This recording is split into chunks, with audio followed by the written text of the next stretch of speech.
Amis entrepreneurs, bonjour et bienvenue sur ce nouvel épisode de l'Esprit Val 2, le podcast du SEV, où nous invitons des entrepreneurs qui partagent leurs expériences, qui partagent leurs conseils. Et nous recevons aujourd'hui Ruxandra. Ruxandra, bonjour. Bonjour Karim. Ruxandra, si tu devais te présenter, comment tu t'y prendrais? Eh bien, je suis avant tout musicienne, productrice de spectacles et puis valeur européenne de chœur. Alors, c'est une question que je t'ai posée juste avant de commencer. Est-ce que tu es une entrepreneur? Oui, d'une certaine manière, dans la mesure où j'imagine des projets euh, qui vont s'adresser parfois à des entreprises, parfois à des établissements publics, à des écoles également, et puis au grand public en général. Simplement, la structure que j'ai fondée, qui s'appelle Excel Art, est une association loi 1901. Ça nous permet euh, de réinvestir les bénéfices qui sont engendrés par notre activité pour créer des activités non lucratives et offrir, en somme, des prestations musicales essentiellement, puisque c'est notre objet. Alors justement, si on rentre un peu plus dans le détail, quel est ton métier? Qu'est-ce que tu fais exactement? Alors, au départ, mon métier, c'est d'être musicienne. Je suis violoniste, j'ai fait le conservatoire, j'ai fait 10 ans d'orchestre avec beaucoup de passion et je continue à adorer jouer. Mais depuis bientôt 20 ans maintenant, je me suis orientée vers la production, c'est-à-dire la conception, la coordination de projets artistiques, en particulier de concerts et de concerts classiques. Ça, c'est vraiment le cœur de mon métier. Ma journée type commence, comme pour beaucoup d'entrepreneurs et beaucoup d'actifs en général de nos jours, par ouvrir mon ordinateur. Et à partir de là, il y a pas mal d'imprévus en général, mais ça va très souvent s'orienter autour de la conception, de la mise en œuvre de projets musicaux. Qu'est-ce qui t'anime dans ton métier?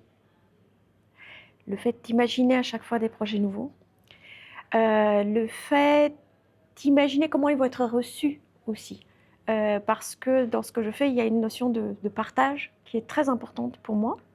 L'idée aussi de faire découvrir le champ le plus large possible, parce que quand on parle musique classique, c'est juste un millénaire d'histoire de la musique, y compris avec de la création musicale, donc le plaisir de faire découvrir des choses que les gens ne connaissent pas encore. Eh bien, justement, alors nous sommes ici au Relais Spa Val d'Europe. Pourquoi avoir choisi le Val d'Europe? Alors, j'ai vu Val d'Europe se construire. Je suis la fille d'un ancien cast member. Mon père a été directeur de la musique Ah oui. de Disneyland Paris pendant 28 ans. Et donc, voilà, j'ai encore le souvenir de la pose de la première pierre du parc, pas très loin de la brocante de Céris.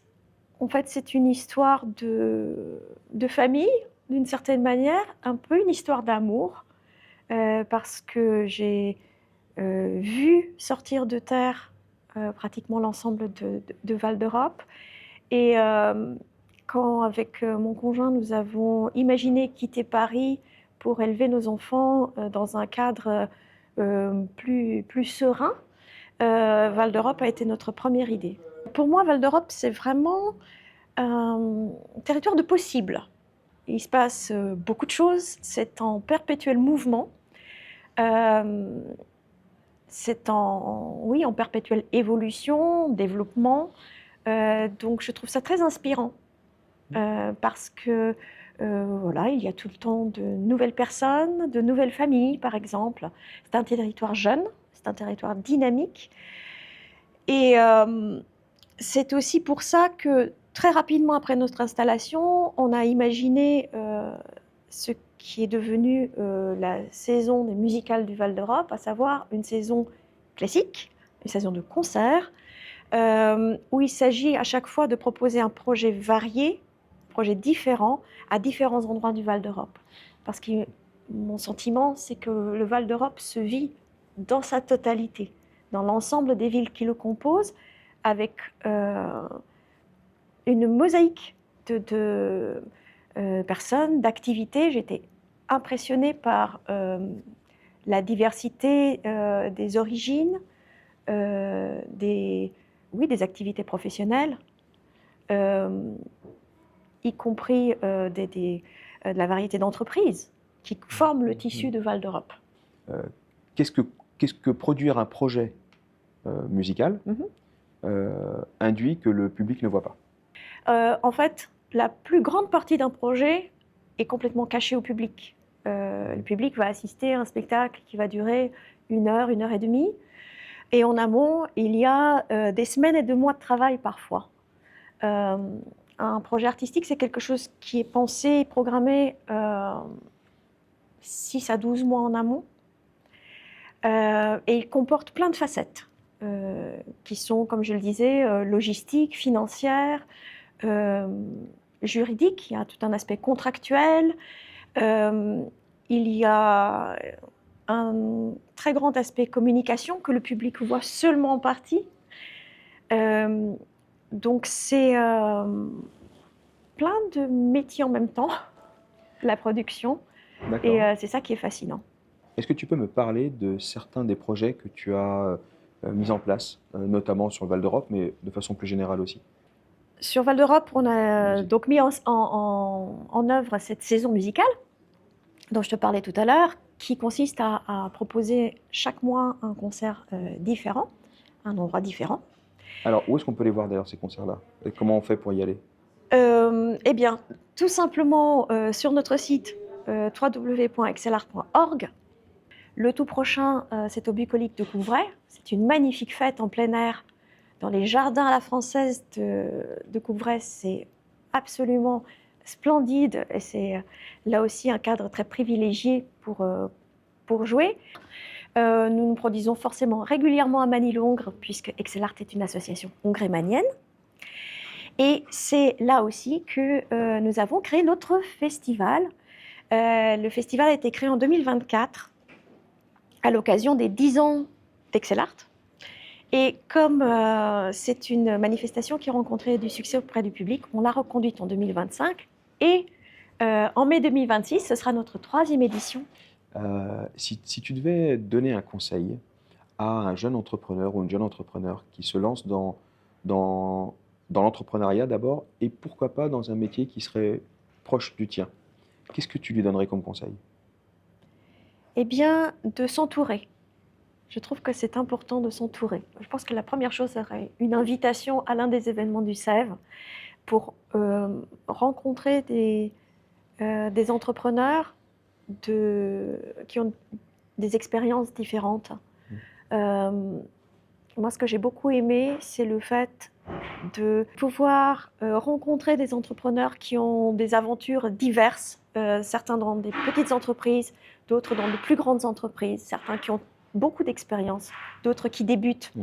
Et de pouvoir croiser toutes ces personnes, échanger de manière informelle avec elles, profiter en quelque sorte des retours d'expérience des uns et des autres, éventuellement de conseils, parfois d'un coup de pouce.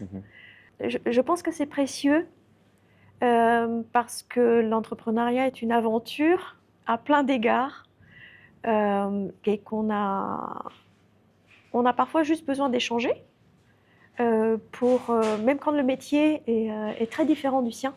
Est-ce que tu accepterais de partager l'une de tes plus belles réussites et peut-être l'un de tes plus gros fails? Tu vois, alors, c'est une question que je pose souvent parce que, en fait, on fait pas d'omelette sans casser les œufs. C'est-à-dire qu'à un moment, les entrepreneurs qui arrivent là peuvent s'inspirer de parcours comme le tien. Je suis venue à cette aventure entrepreneuriale par passion, par goût un goût, je pense que nous avons un petit peu en commun, d'être à l'œuvre en coulisses et pouvoir monter quelque chose, d'avoir quelque chose qui se déroule devant mes yeux qui est plus grand que moi-même. J'ai toujours une attirance pour quelque chose qui va au-delà de ce que je suis capable de faire toute seule. Tu le pressens, je suis heureuse et fière de ce qu'on a pu accomplir de ce qu'on a pu accomplir avec le festival. Pas seulement parce que ça a plu au public, mais aussi parce que ça a permis aux adhérents de l'association de se regrouper, de venir faire corps avec un projet, de se l'approprier d'une certaine manière. Et ça, je pense que oui, ça doit être l'une des choses dont je suis la plus heureuse. On dit souvent que parfois on réussit, parfois on apprend. Puis, je crois que c'était Nelson Mandela qui disait ça. Et qu'en somme, ce qu'on réussit moins doit nous servir de leçon et nous permettre d'apprendre et de progresser. La chose qui me vient spontanément à l'esprit, c'est le tout premier concert que j'ai fait au Val d'Europe, où nous étions dans une très jolie salle à Manille, qui est une ancienne grange, et nous étions vraiment de plein pied avec les spectateurs.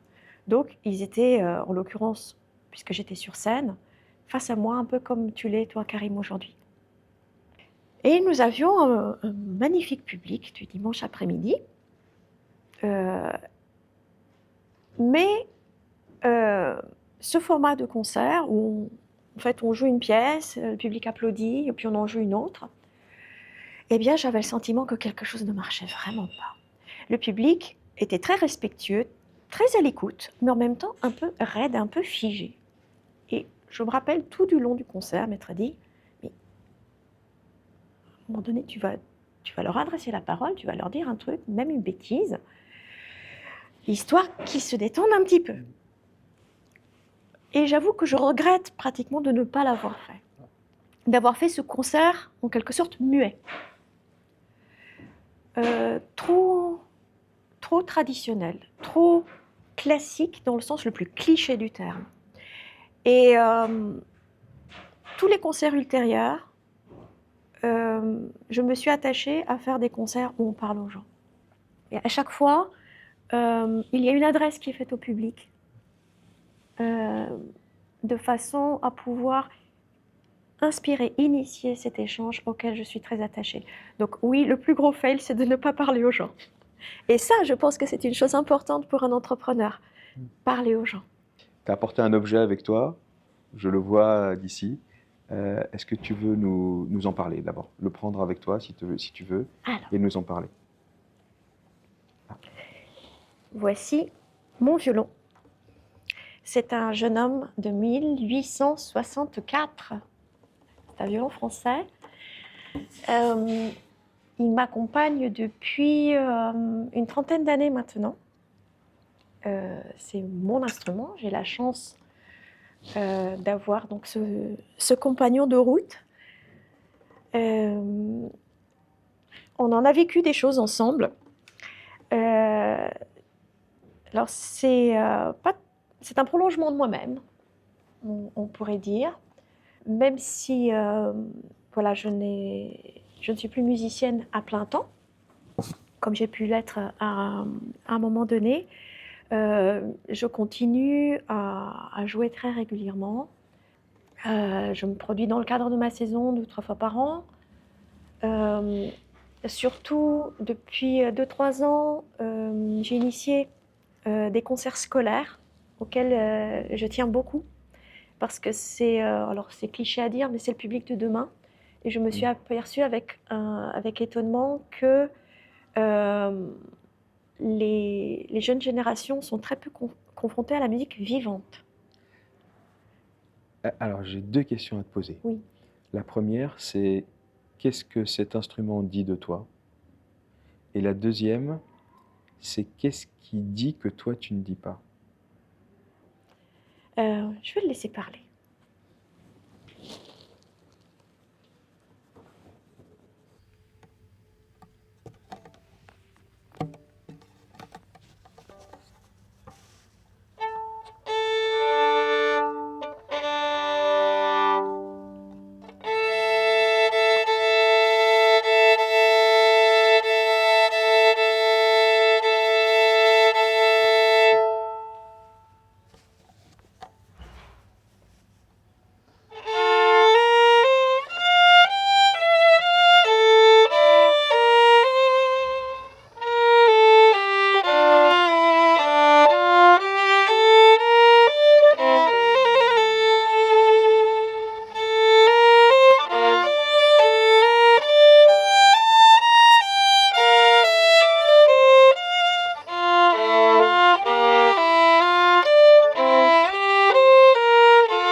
Eh ben, je dirais qu'il en avait des choses à dire.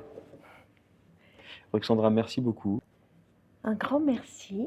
Merci à toi. Merci vraiment, Karim. C'est inspirant. Euh, C'était un bonheur de faire quelques notes ici.